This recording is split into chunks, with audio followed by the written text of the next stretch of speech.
Hello watch enthusiasts.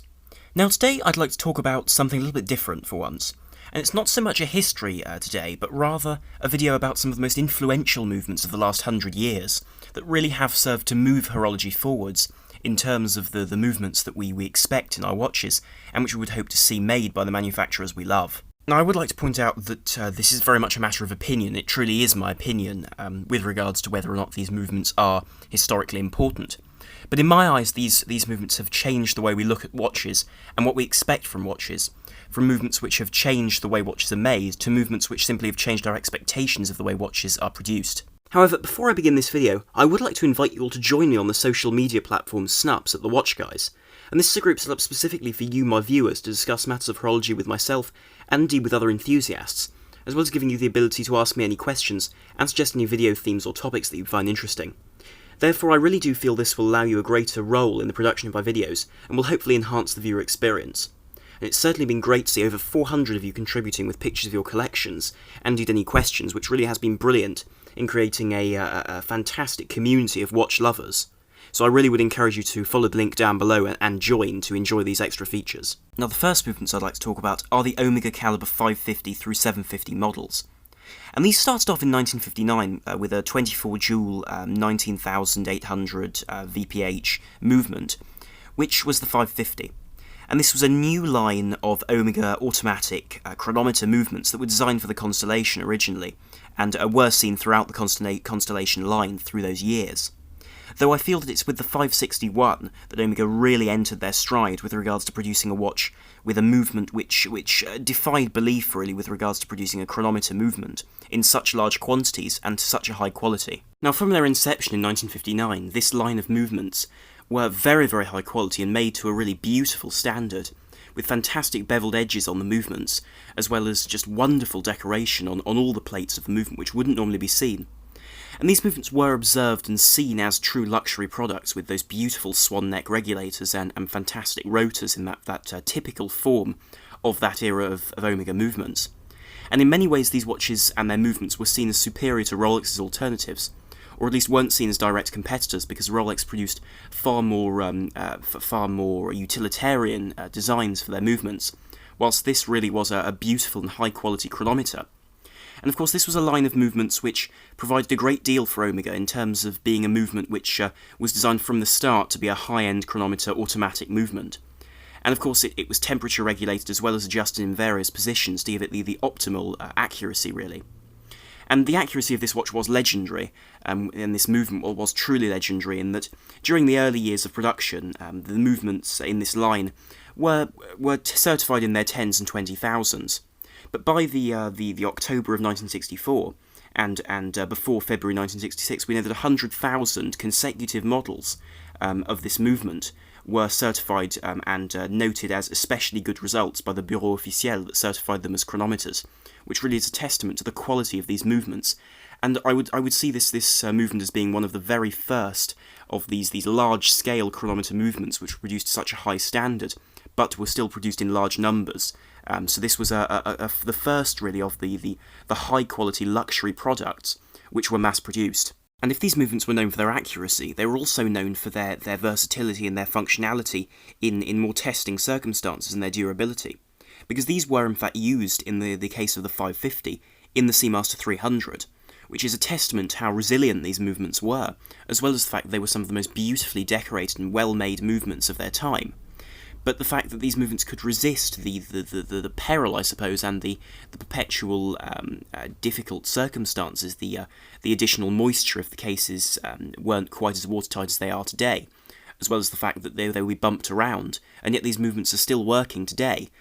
which really is incredible when one considers the fact that these movements were never conceived for that purpose. They're clearly, when one looks at the movement, decorated and designed to be dress movements, which really is something which I think defined Omega as a brand where they didn't do things quite the same way as Rolex with their utilitarian movements, but rather applied their dress movements to their sports line. This was seen really right until the 1970s and 80s, when they started using slightly different movements and slightly less ornate movements, until this was brought back really in the early 2000s with the new coaxials, which I think reintroduced the interest in Omega's in-house movements. The second movement in this list is the JLC 920, And this is an ultra-slim 2.45mm thick movement, which has fascinated me ever since I first heard about it. And this is a movement made by JLC in 1967 and has been used since by all three members of the Holy Trinity. So it's used quite extensively by Audemars Piguet in their ultra-slim Royal Oaks, as well as various Vacheron Constantin, as well as Patek Philippe, although Patek Philippe no longer use it in their watches, and Vacheron Constantin are phasing it out in a very big way. But certainly this is an incredible movement and really has only been superseded in terms of thickness by the Piaget 1208P, which is 2.35mm thick, which, bearing in mind that that's the breadth of 2 human hairs on average, that really is an incredibly slim amount, and it's a testament to the beauty and the ingenuity that JLC used when they designed this movement in 1967. Of course, the users of this movement have only increased the reputation of this wonderful and very, very impressive timepiece, because this 36 jewel movement is in fact renamed. The Vacheron Constantin 1121 was used in their very famous 222 Overseas, which commemorated the 222nd anniversary of the brand, which really is a piece which has become a very, very famous piece of the 80s, with that typical integrated bracelet which became so famous during that era. And of course this movement was also reused by Patek Philippe in the first of the Nautilus, as well as Audemars Piguet in their Royal Oak, which really is a testament to this movement's ingenuity. And in terms of the cleverness used when it came to producing this movement, they really did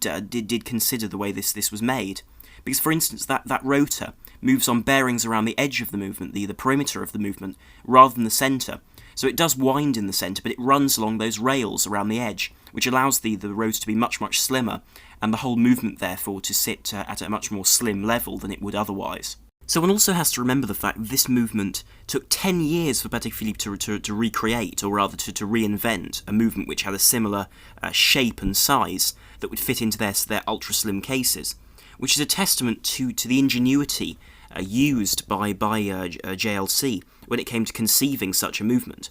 Because when one considers the fact that this movement was from 1967, this movement really was ahead of its time in that it was still useful and easily used in today's world. Although I suspect, though, considering the way JLC have gone, had this movement not been used by the Holy Trinity, they would have discontinued it and replaced it, like Omega did in the 1980s and 90s, with less expensive to manufacture movements. But luckily, due to the help of those three brands, I believe this movement was able to survive and to be reused through the years. And in any iteration, it is a beautiful movement to behold, with a fantastic rotor, especially on the Audemars Piguet models, where they really have gone the whole 9 yards into producing a truly luxurious movement, which really is an ultra-slim movement in the most pure sense, and one of the oldest on the market, and most historically interesting and important. The third movement in this list is the Zenith 3019 PHC. And this is a movement which is often seen as the first automatic chronograph. The truth is this wasn't the first, because Seiko released to the general public their own automatic chronographs seen in some of their much, much less expensive timepieces a few months prior. But the Zenith movement is one which has always interested me, and that's because a great deal of people don't know that much about it, and indeed I must say I was ignorant of its features before I really looked into it. But the features this movement offered were incredible, really, in my eyes, when compared to movements such as the Omega 321 Calibre Speedmaster movement, for instance, which, though a real classic in the chronograph movement and the chronograph world, I do feel that this Zenith movement offers infinitely more in terms of being a high-precision movement with some tremendous features for 1969. And this movement features a few touches and features which we now come to expect from the very high-end chronograph movements that were truly introduced by this watch, or at least popularised by this movement through its use as in a detuned form by Rolex. And the first interesting feature about this movement is, of course, the fact that it is automatic. But not just that it's automatic, the fact that it still has a 50-hour power reserve, despite the fact that it's a movement which is able to run at 36,000 beats per hour. And this is impressive because the vast majority of so-called high-beat chronographs at the time ran at 28,800 beats per hour, significantly less. And what this allowed was the movement to beat 10 times per second, allowing you to time true tenths of a second on this movement, which allowed for a very, very high-precision timing instrument, which, along with that automatic winding, meant that it was a very, very reliable chronograph when it came to timing events. and as a result became rather popular as far as movements go, and in fact is very well known in terms of it being the first automatic, or at least being one of the first. But I find that these features built into the watch are more interesting than the very nature of the movement itself. And of course this movement was also popularised by Rolex using it in their 4030 Daytona, which did allow this movement to see a broader market, because Zenith, though a large brand, didn't have the same recognition as Rolex or Omega, and so as a result this was a very popular movement when placed into Rolex when they chose to make the Daytona one of their automatic chronographs. And so as a result this movement has become something of a legend, I feel. Despite the fact that it's quite unknown to a great many people, I do feel this movement offered a fantastic set of features which pushed horology really forwards in terms of making a high-precision chronograph with the practicality of an automatic winding, as well as that long power reserve, as well as there being really no expense spared with regards to the features of it, with the date and also with that column wheel chronograph mechanism. So as a result, I feel this movement certainly deserves a place on this list, or at least in my eyes, it is one of the most impressive chronograph movements ever made. The next movement in this video is a movement from Eterna. And Eterna are very, very well known because in 1948 they invented the ball bearing system on most rotors now seen today, which reduced friction immensely and allowed automatic watches to run all the better. And they've produced quite a few important movements for horology, in terms of making movements which really did move us on into the future, along with, for instance, the 1425, which was the product which then spawned the ETA 2824, the most used Swiss automatic movement in the world. But it's the 1466 I'd like to talk about today, because this was a very, very clever movement designed to be as slim as possible, while still being affordable and being a movement which then developed into a great line of movements which have gained a great reputation. And the 1466 is a movement which is a 21 jewel, 12.5 line movement, but that's designed to be very slim at 13.6mm, and was developed by ETA, which is the subsidiary of Eterna, and was founded by Eterna in 1932 to be their subsidiary movement maker. And this is a movement which offers a great deal of features with regards to being a slim movement, but without being too expensive, and doesn't take the incredible leaps of technology that, for example, the JLC 920 does, which is a movement which simply is unattainable for most people. Whereas here they were able to produce something with a comparable thickness, albeit still a millimetre off, that was still able to have a great many features and be affordable. And they did this through a few innovations which have become very, very clever and do differentiate this watch from, for example, the ETA 2824. And these are the fact that both the rotor and the main plate are very aggressively beveled to decrease the size of the movement altogether, as well as the fact that rather than placing an automatic module onto the top of the movement as one would see with a modern ETA 2824, with this watch you have the whole automatic winding system sunken into a recess in the middle of the movement, which this in combination with the large bearing system on the rotor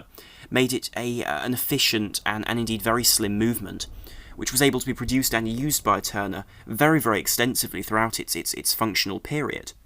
And this did go through a great deal of modification as it went to the 1500 calibre, which was a 21,600 beat per hour movement, and then later on they moved even further up to the 1504 with 28,800 beats per hour, making it very comparable to a modern automatic movement. However, the true ingenuity of this movement was shown when it was later developed by ETA into the ETA 2890, the ETA 2892, and then later on, once it was shrunk to the 11.5 line size, to the 2892A2, which is indeed one of the staples of modern horology.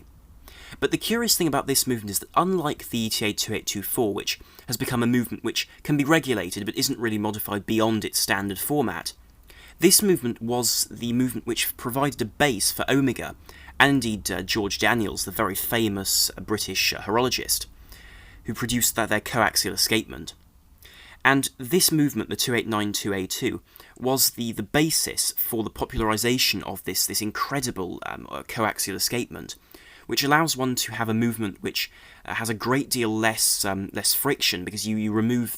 or you separate the impulse and do the locking function of the escapement, thus increasing service intervals. And so as a result, this 1960s Eterna calibre, used until the present day in the form of the ETA 2892A2, as well as the Omega 2500 calibre,